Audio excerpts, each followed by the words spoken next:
Assalamualaikum warahmatullahi ta'ala wabarakatuh. Alhamdulillahilladzi nahmaduhu wa nasta'inuhu wa nastahdihi wa nastaghfiruh wa na'udzu billahi min syururi anfusina wa min sayyiati a'malina. Man yahdihillahu fala mudilla lahu wa man yudlil fala hadiya lahu. Asyhadu an la ilaha illallah wahdahu la syarika lah wa asyhadu anna Muhammadan abduhu wa rasuluh. Wassalatu wassalamu ala sayyidina Muhammad wa ala alihi wa ashabihi wa man da'a bi da'watihi wa ihtada bi hadiyihi wa istanna bi sunnatihi wa man sara ala darbihi ila yaumiddin. أما بعد فقال الله سبحانه وتعالى في كتابه العزيز أعوذ بالله من الشيطان الرجيم لقد كان في قصصهم عبرة لأولي الألباب ما كان حديثا يفترى ولكن تصديق الذي بين يديه وتفصيل كل شيء وهدى ورحمة لقوم يؤمنون. صدق الله العظيم. وقال رسول الله صلى الله عليه وسلم مثلي ومثل الأنبياء قبلي كمثل رجل بنى بيتا فأحسنه وأجمله إلا موضع لبنة من زاوية من زواياها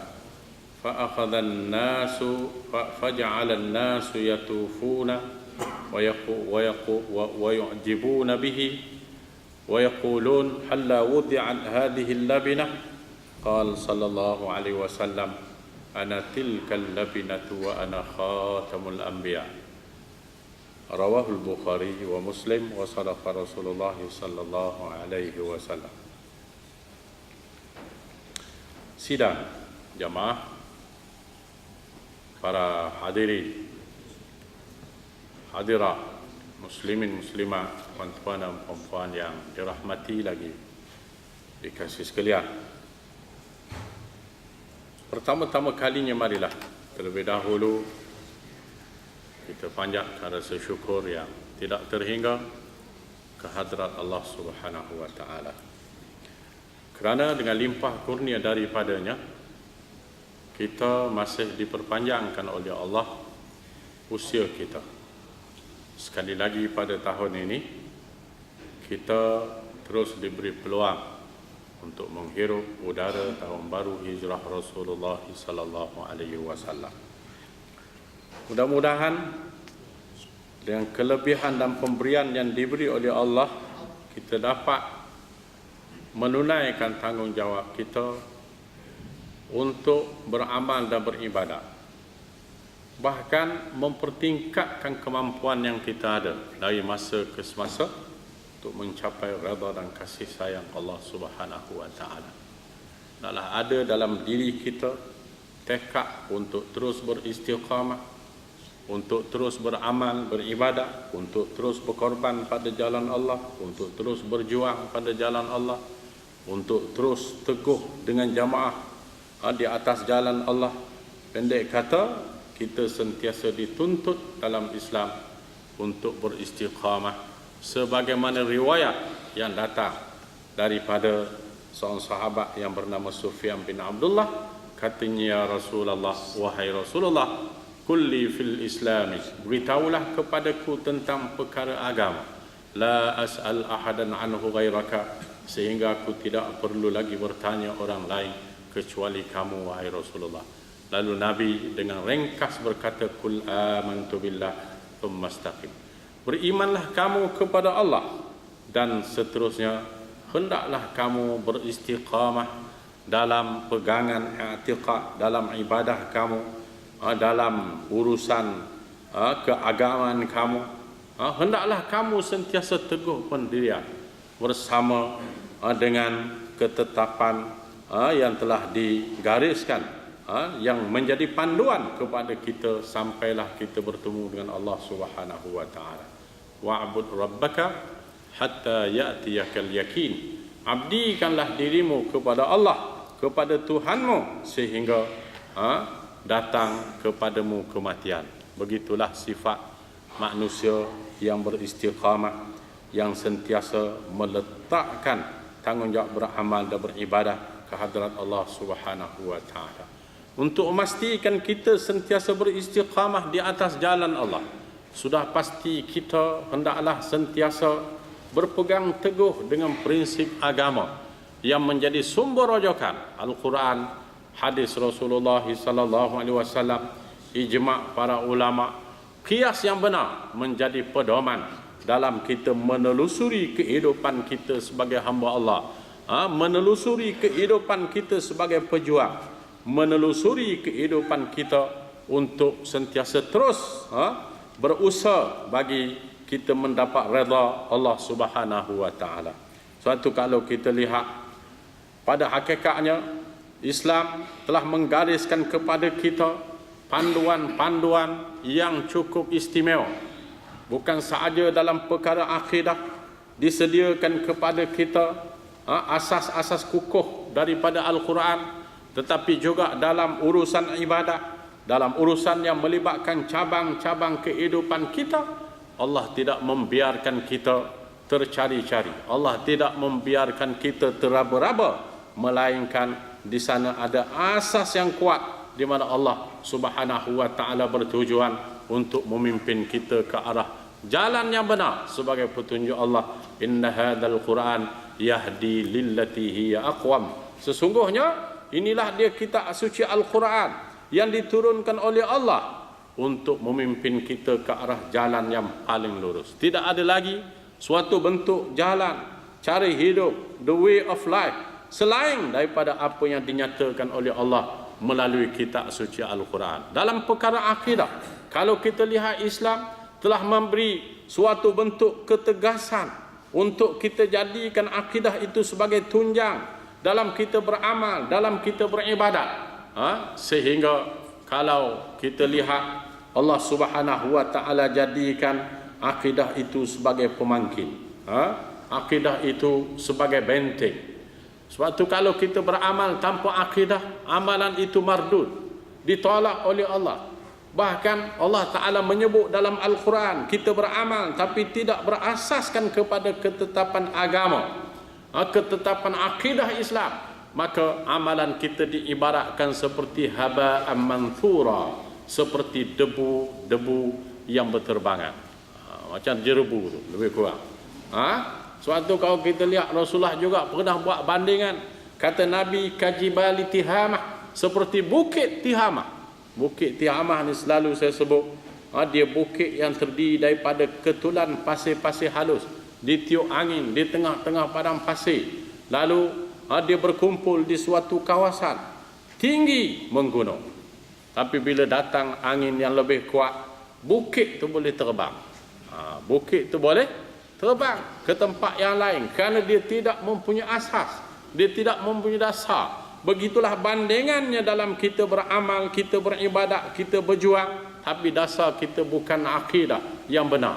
Dasar kita nak cari keuntungan dunia, dasar kita nak cari kelebihan dari sudut harta benda, pangkat dan kedudukan. Semua itu tidak boleh mendatangkan apa-apa makna di sisi Allah, kerana Allah Maha mengetahui sama ada dalam perkara zahir ataupun dalam perkara batin. Sebab itu kita kena teguh pendirian dalam kita berakhidah. Rasulullah sallallahu alaihi wasallam 13 tahun ketika mana berada di bumi Mekah, diturunkan oleh Allah ayat-ayat yang berbentuk akidah dan pegangan.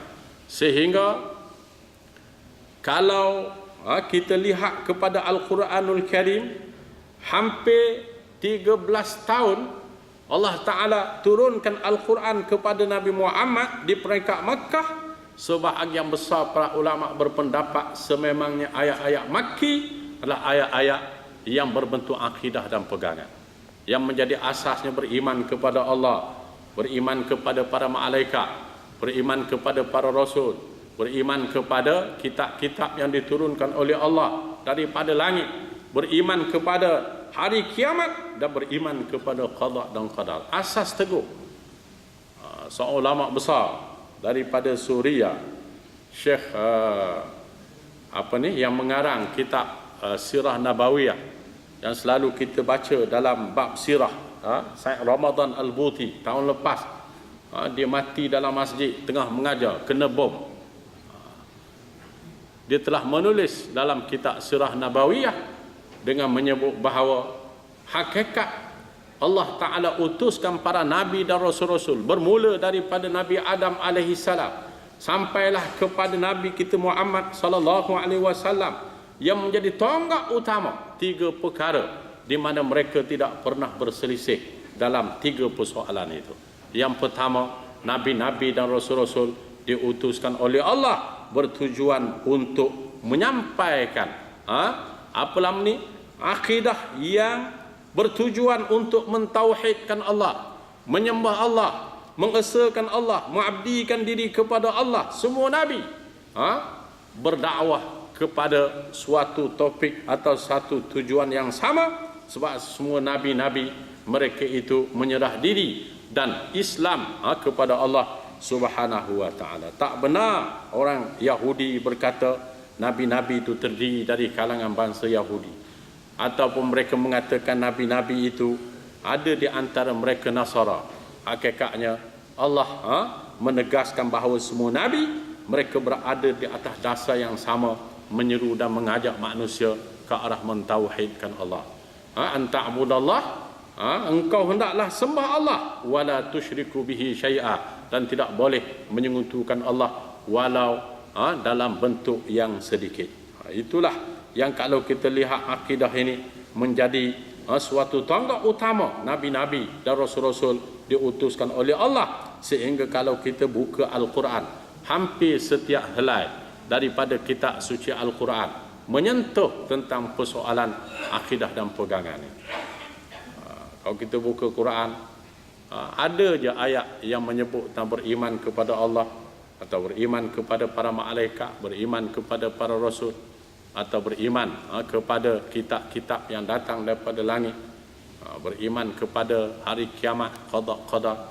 Disebut oleh Allah hampir setiap helai daripada kitab suci Al-Quran. Gambaran betapa persoalan akidah itu amatlah penting untuk kita jadikan dasar, untuk kita jadikan pegangan. Bukan sahaja dalam perkara akidah, tapi sebaliknya Islam memimpin kita juga dalam perkara yang menyentuh tentang urusan cabang-cabang kehidupan kita yang lain. Dalam perkara ibadat misalnya, kita beramal dan beribadat, bukan saja-saja nak beramal dan beribadat. Ada ayat yang memberi pedoman, petunjuk untuk kita. Kita semayang, pasal ada ayat semayang. Kita mengeluarkan zakat, pasal ada ayat berkait rapat dengan zakat, memerintah supaya kita mengeluarkan sebahagian daripada harta benda kita pada jalan Allah. Yang kalau kita lihat Allah berfirman, alladzina immakkannahum fil ardi aqamus salah, ketahuilah kata Allah, mereka yang diberi oleh Allah atas muka bumi ini keteguhan, maka tugas mereka adalah mendirikan sembahyang, mengeluarkan zakat. Kita berpuasa, ada ayat berpuasa menyuruh dan memerintah kita menunaikan tanggungjawab itu. Kita mengerjakan haji walaupun susah, berhadapan dengan berbagai bentuk halangan. Nak boleh pergi ke Mekah tu pula bukan senang. Lama kita mengumpulkan duit. Hujung tahun, hujung usia baru kita dapat pergi ke Mekah. Pergi ke Mekah pula tinggal rumah tangga, tinggal anak isteri. Boleh jadi rumah tangga kita diceroboh, anak isteri kita diganggu. Pergi ke Mekah pula, sampai ke Mekah bukan senang, manusia ramai. Kadang-kadang bukan sahaja harta benda, melibatkan nyawa.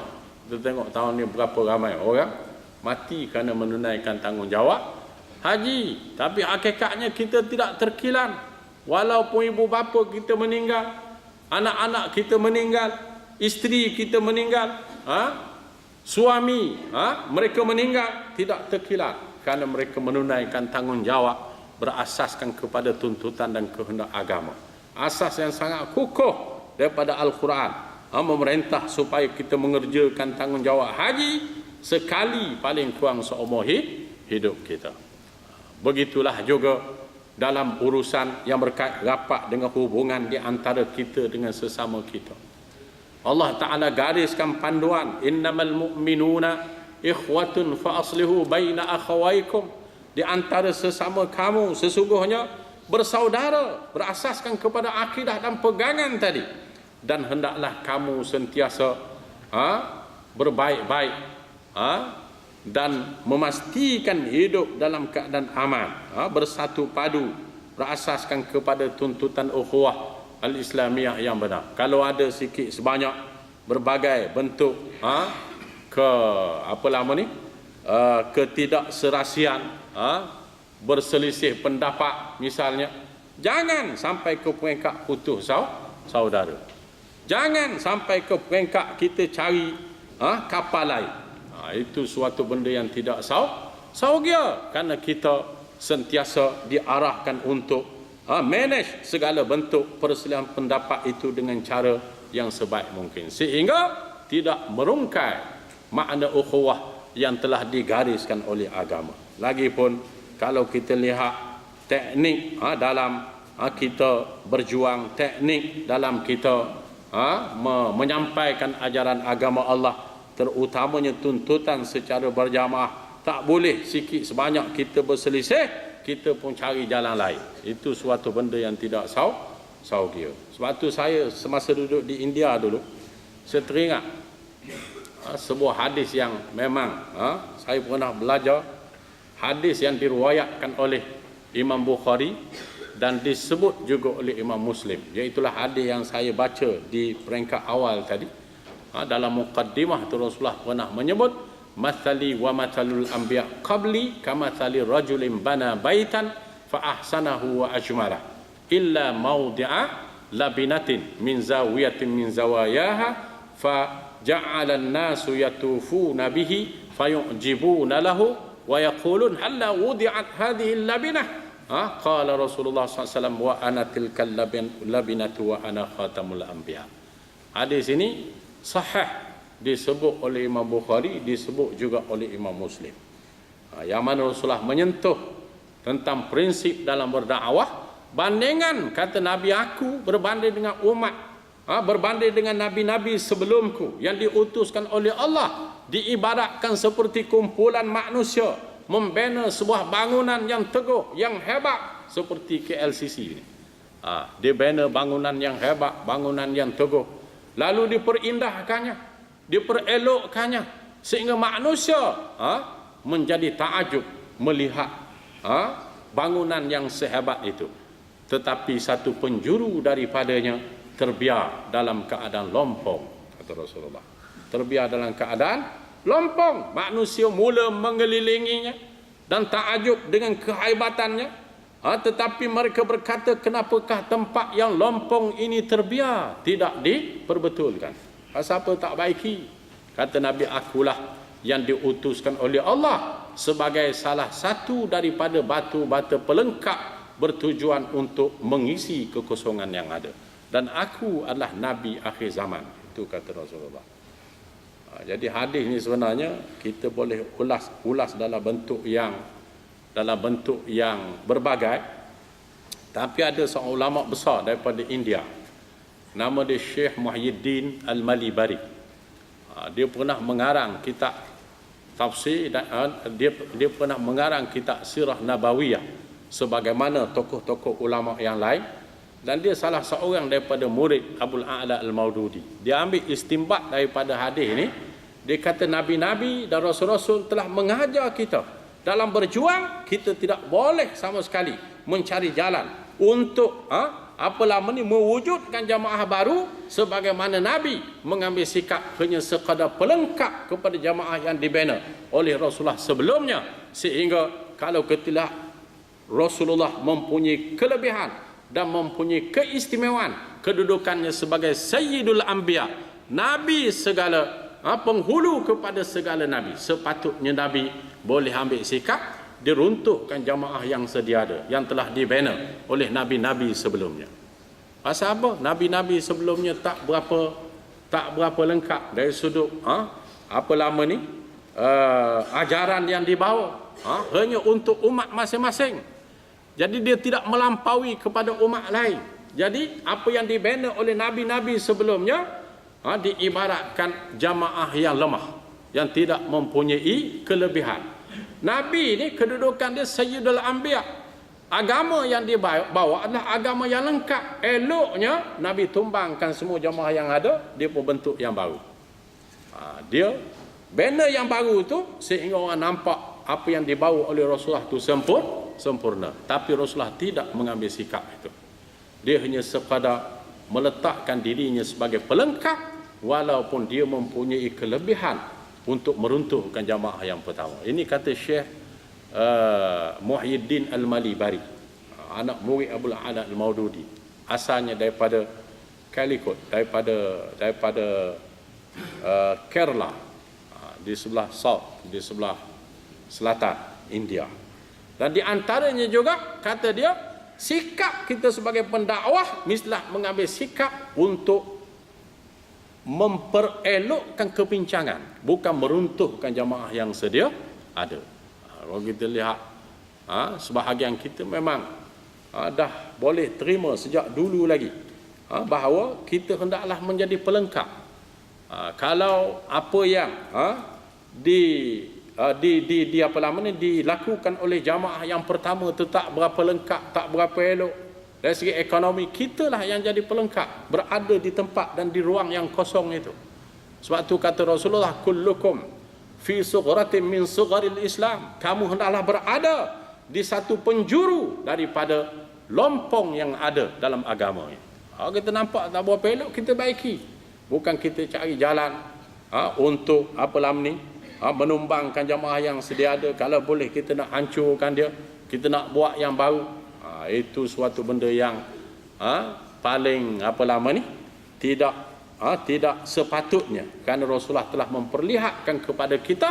Nabi hanya berkata, anal labinatu, aku hanya salah satu daripada batu bata. Sedangkan Nabi dia boleh dakwah, dia kata anal asasu, akulah tapak kepada bangunan itu. Kalau tapak, kukuh. Kedudukan Rasulullah sebagai pelopor dakwah nabi-nabi sebelumnya adalah di mana di bawah lembayung Rasulullah sebagai tapak. Itu adalah suatu dakwaan yang tepat. Ataupun Nabi boleh berkata anas saqfu, akulah atap yang menaungi dakwah ini. Itu juga adalah suatu bentuk dakwaan yang sepadan, kerana Nabi sebagai penghulu para anbiya, dialah yang menaungi dakwah. Orang nak masuk dalam dakwah, Nabi jadi penaung, kerana Nabi Sayyidul Anbiya. Ataupun Nabi boleh kata anal babu, akulah pintu masuk kepada dakwah ini, kerana manusia berbondong-bondong, berduyun-duyun masuk ke dalam Islam melalui pintu Rasulullah. Ataupun Nabi boleh kata anal abudu, akulah tiang serinya yang menyebabkan bangunan dakwah itu jadi kukuh.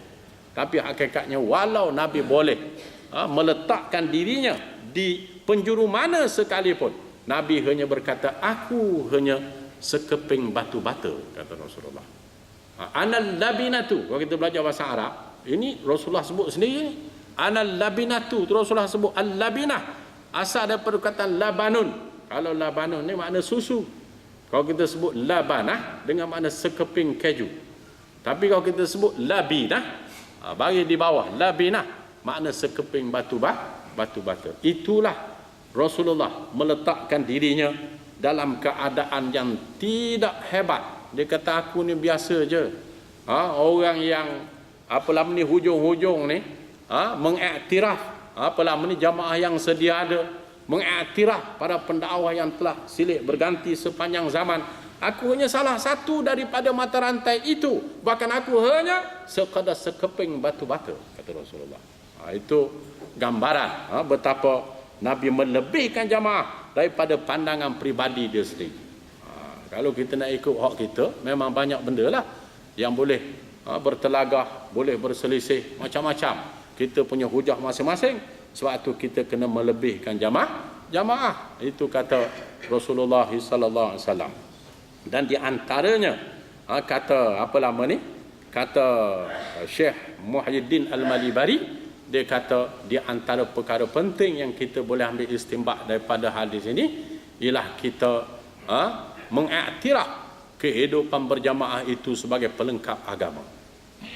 Sebab tu kita ni memang kalau kita hidup berjamaah, kita akan berada dalam keadaan kuat dan teguh. apa lama ni, Sayyidina Umar Al-Khattab sendiri pernah menyebut la islama biduni jamaah. Hakikatnya Islam tu tak kuat, tak hebat, tidak sempurna tanpa kita berjamaah. Sebab tu dalam Islam ni berjamaah itu suatu benda yang sangat dititik beratkan, sehingga kalau kita bermusafir 3 orang ke atas dalam sebuah kereta, kita kena lantik seorang ketua. Tak boleh 4-4 tu nak jadi ketua. Sebab ada hak nak pergi, ada hak nak berhenti tengah jalan, ada nak hak pusing, nak pusing balik. Jawab dia, kalau semua nak jadi ketua, mampu tak sampai kat tempat dan tujuan. Sebab tu nak tak nak kita kena lantik ketua untuk menjadi ketua kumpulan perjalanan itu. Itu kalau kita bandingkan dengan perjalanan yang agak kecil, apatah lagi kalau kita bandingkan dengan hidup berjamaah dalam sebuah masyarakat. Hakikatnya masyarakat itu tak akan sempurna kalau tidak ada jamaah yang boleh mengurus perjuangan mereka, segala bentuk, di mana perjalanan hidup kita ni atas muka bumi ni kita amat bergantung bersama dengan jamaah. Sebab tu kata Sayyidina Umar lagi, dia sambung, tidak ada jamaah kalau tidak ada kepimpinan. Tidak ada kepimpinan kalau sekiranya tidak ada ketaatan. Sebab tu ketaatan sebahagian daripada tuntutan agama. Lebih-lebih lagi bila mana kita dah berbaiat. Itu suatu benda yang amat penting kita beri suatu bentuk suatu bentuk kelebihan dalam hidup berjamaah ni. Nak tak nak di mana kita meletakkan diri kita dalam keadaan sentiasa menghormati pandangan orang lain. Paling tidak dia panggil berlapan dada. Itu paling kurang. Sebab tu Nabi ni diutuskan oleh Allah yang pertama untuk memperbetulkan akidah dan pegangan kita.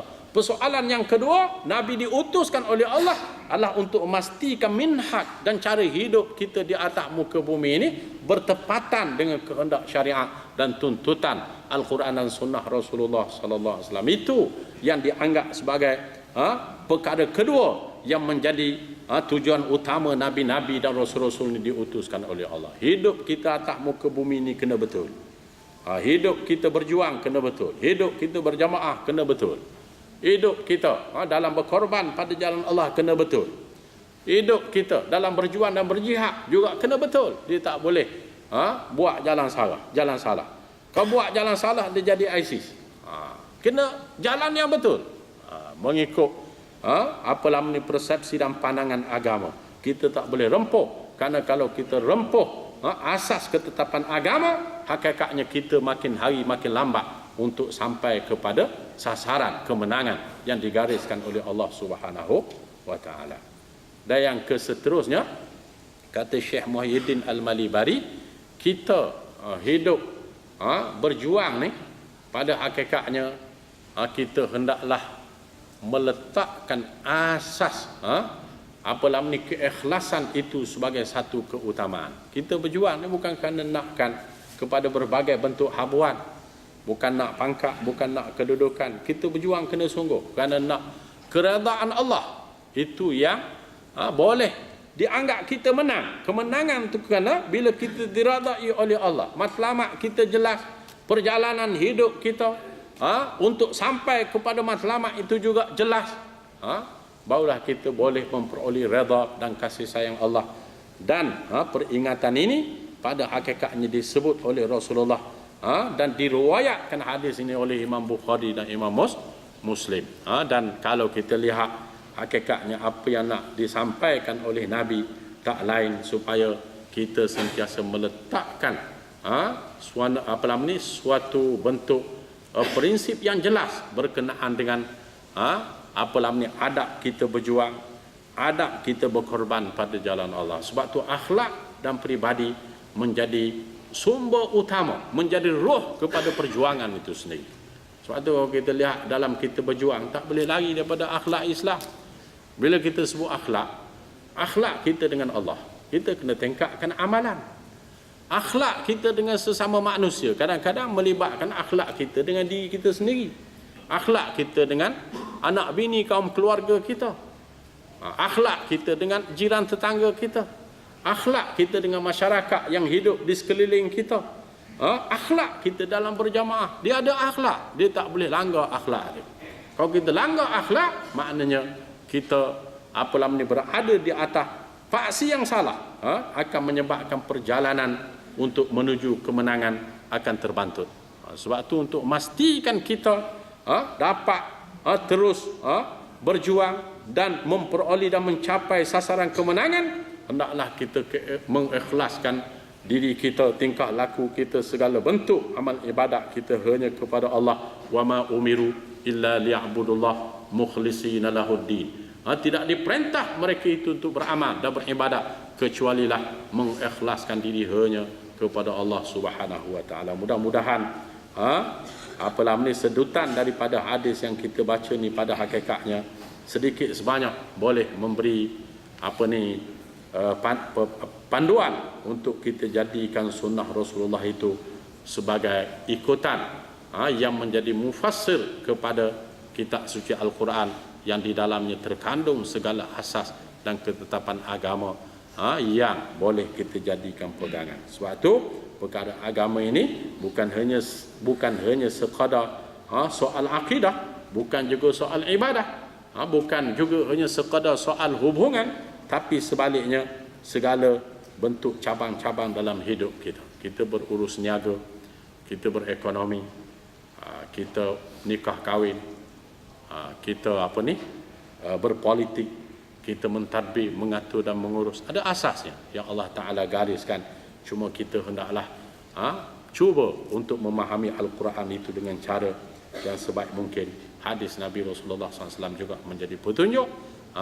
Karena apabila kita berpegang dengan keduanya, kata Rasulullah, kamu tidak akan sesat sampai bila-bila. Selagi mana kamu berpegang dengan keduanya, kitab Allah dan sunnah Rasulullah SAW. Mudah-mudahan kita diberi oleh Allah kelebihan untuk sentiasa mengikut jalan yang benar, sehingga kita sampai kepada sasaran menjadi khalifah Allah di atas muka bumi ini, insya-Allah. Jadi untuk kali ini sekadar itulah yang dapat saya sampaikan. Cuma di sini selepas daripada kita semayang Zuhur, ada satu permohonan daripada seorang yang kaki tangan Petronas, saudara dia agaknya Norina binti Muhammad Dom. Nama ibu dia Samsiah. Jadi sama-sama kita buat solat hajat pasal dia kena kencing manis jantung, buat pembedahan, lepas sekarang ni koma. Jadi mudah-mudahan Allah Ta'ala mempercepatkan kesembuhan. Dan keduanya kat belakang sana ada sumbangan, permohonan sumbangan untuk dua pelajar yang pergi dekat Indonesia di Pondok Moden Tazaka 2 bulan yang lepas. Jadi visa dia 2 bulan je, jadi nak pergi duduk visa. Jadi kalau sahabat-sahabat boleh sumbang, boleh meringankan bebanan dia dalam 700-800 juga seorang tu. Wallahu a'lam. Assalamualaikum warahmatullahi taala wabarakatuh.